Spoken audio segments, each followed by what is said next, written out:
Hello everyone, you can probably guess what this video is about. Death Battle recently released Omniman vs Bardock, and I do not like the results. Not just because I like Dragon Ball Z, but because Death Battle intentionally omitted or misinterpreted things so that Omniman would gain the edge. In this video, I'll be going over the problems I had with their reasoning. And I don't have any background footage, it's just going to be this static image. So, you've been warned. Enjoy my horrifying voice. Right out of the gate, they say that Bardock can't control his Ozaru form. But in the Dragon Ball Super manga, he's arguably demonstrating extreme control over it, actively looking for targets and watching Granola before following him to where him and his mother is hiding. And rather than killing them in a berserker state, he's just taken aback by the sight of them. And he hesitates, which is the whole reason the Granola arc happens. Arguably, that would require some restraint because a berserking kid Goku couldn't differentiate friend from foe. Nor did he really care, but here's Bardock displaying restraint. Next, Viltrumites not being able to be harmed by weapons. There's various problems with this statement. And the fact that the scan they shows Thaddeus, saying they now have a list of weapons that can harm Viltrumites, and yet Death Battle is saying that they're saying the opposite. Weapons like guns and blasters may not harm Viltrumites, except space racers, but blunt force trauma has been shown time and time again to be very effective against them. Even with weaker foes, and in Nolan's case, he's been harmed by weaker foes like the Immortal, the Discount Wonder Woman, and the Achille heels to this argument, Red Rush. Red Rush is arguably extremely weaker than Omni-Man, but he could hit him fast enough, hard enough, and enough times to actually cause some serious damage to him. The results of this death battle said that Bardock was extremely, and I mean extremely faster than Nolan. So this battle would be the equivalent of Omni-Man fighting a faster, stronger, smarter version of Red Rush who has ranged options. You may argue that the Omni-Man they're using is much stronger than the start of series Omni-Man, but even so, that just equals it out with Bardock. Next, Ragnar. Ragnar are from a planet with such extreme gravity that it's allowed them to grow strong enough to become the natural predators of Viltrumites. That just means they're physically stronger than Viltrumites, so what? Well, from my own research, and by that I mean I just looked it up, depending on the source, planet Viltrum can have a gravity of 1.25 to 5 times Earth's gravity. Why do I bring that up? Planet Vegeta has 10 times Earth's gravity. While we don't know how many more times magnified the gravity of the Ragnar homeworld is, for all purposes, fighting a Saiyan should be like fighting a Ragnar to Nolan. They're from a world that has at least 2 times the gravity of his own world. Next, the possibility of hitting Nolan where he's actually vulnerable. Viltrumites seem to have an extremely durable outside body, but the inside, while still durable, seems less so. As Rex Robot was able to put a bomb into Evil Mark's throat and it killed him. While yes, Mohawk Mark's equilibrium was being thrown off because of the frequency Robot was emitting, he still said that his hope was that the insides of Mark was less durable than his outsides, which proved to be true in this case. Bardock fights savagely enough that if given the chance, he absolutely would try and shoot a ki blast into Nolan's mouth.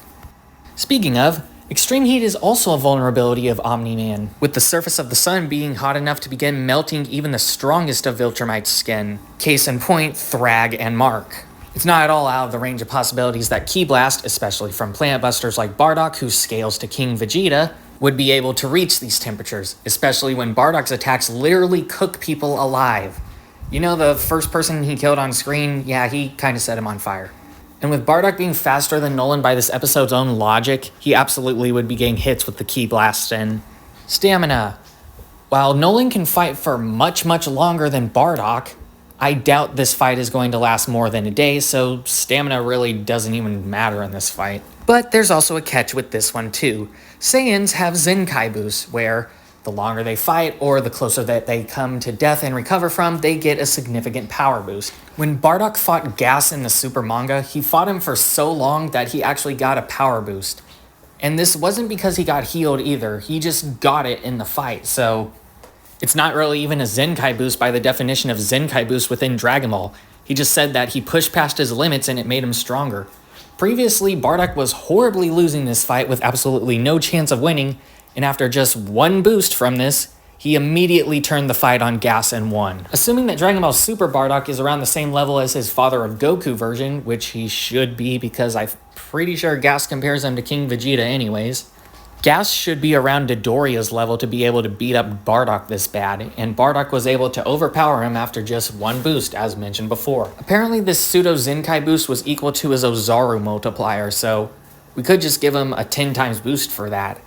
Anyways, my point is, if the fight goes on, Bardock's going to get a Zenkai boost like this while fighting Omni-Man. The longer the fight lasts, the bigger the risk of this happening is. Finally, the scaling. Oh, the scaling. Omni-Man's planet-busting feat was given no mention that he needed help to do it except in one of those little black boxes up in the corner that no one really reads. It took Space Racer's star-busting gun and 3 other Viltrumites flying at a specific place on the planet where the gun hit at a specific angle at a specific speed to even destroy the planet. Thaddeus stated that if they messed up at all, they would die upon impact. This is arguably way worse than the Solar Disc feat, and it happens later in the story, as the Solar Disc thing happens in Invincible number 67, while the planet-busting thing happens in Invincible number 70-ish. Either way, it's after the Solar Disc, and this would have killed them if they messed it up. So if you buy that Omni-Man can tank the thing that destroyed the Solar Disc, you also have to buy that Omni-Man could later die to something much weaker than that Solar Disc destroying blast, with the only difference being that one is caused by blunt force.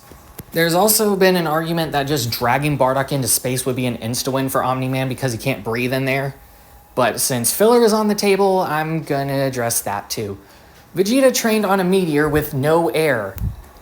Goku fought Beerus in space. Vegeta blew up the bug planet while outside of its atmosphere.